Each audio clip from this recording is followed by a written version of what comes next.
Amid the sighting and the subsequent shooting down of the Chinese spy balloons by the US military, China has now claimed that more than 10 US high altitude balloons have flown in its airspace during the past year without its permission. This follows Washington's accusation that Beijing operates a fleet of surveillance balloons around the world. The relations between the two countries have deteriorated since the first balloon was spotted and shot down by the US military. In recent days, the US says that it has also shot down a number of other unidentified objects in Latin America, over Alaska and Canada as well. Foreign Ministry spokesperson Wang Wenbin gave no details about the alleged US balloons, how they had been dealt with, or whether they had government or military links. It is also common for the US balloons to illegally enter the airspace of other countries, Wang said at a daily briefing. Since last year, US high-altitude balloons have illegally flown over China's airspace more than 10 times without the approval of Chinese authorities. The first thing the US side should do is start with a clean slate, undergo some self-reflection instead of smearing and accusing China, he added.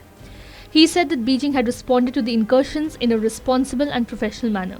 If you want to know more about US high-altitude balloons illegally entering China's airspace, I suggest you refer to the US side, he further added. While the US has claimed that the balloon that the country's military shot down was a surveillance balloon, the Chinese side has argued that the balloon shot down by the US was an unmanned airship made for meteorological research that had been blown off course. It has accused the US of overreacting by shooting it down and threatened to take unspecified action in response. The first balloon incident had led US Secretary of State Antony Blinken to cancel a planned trip to Beijing. The top diplomat called China's alleged high-altitude spying unacceptable and irresponsible. On Sunday, the US ordered an unmanned octagonal structure to be downed in Michigan near the Canadian border. This was the fourth object to be taken out in 8 days. Fighter pilots also shot down smaller unidentified objects over Alaska on 10 February and northern Canada on 11 February.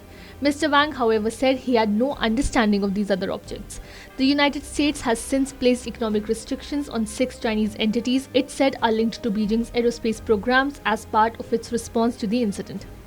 The US House of Representatives also voted unanimously to condemn China for a brazen violation of US sovereignty and efforts to deceive the international community through false claims about its intelligence collection campaigns. Also on Monday, the Philippines accused a Chinese Coast Guard ship of targeting a Philippine Coast Guard vessel with a military-grade laser and temporarily blinding some of its crew in the South China Sea, calling it a blatant violation of Manila's sovereign rights. Wang said a Philippine Coast Guard vessel had trespassed into Chinese waters without permission on February 6th and that Chinese Coast Guard vessels responded professionally and with restraint. China claims virtually all of the strategic waterway and has been steadily building up its maritime forces and island outposts. China and the Philippines are maintaining communication through diplomatic channels in this regard, Wang said. China's defense ministry did not immediately respond to a question about the incident.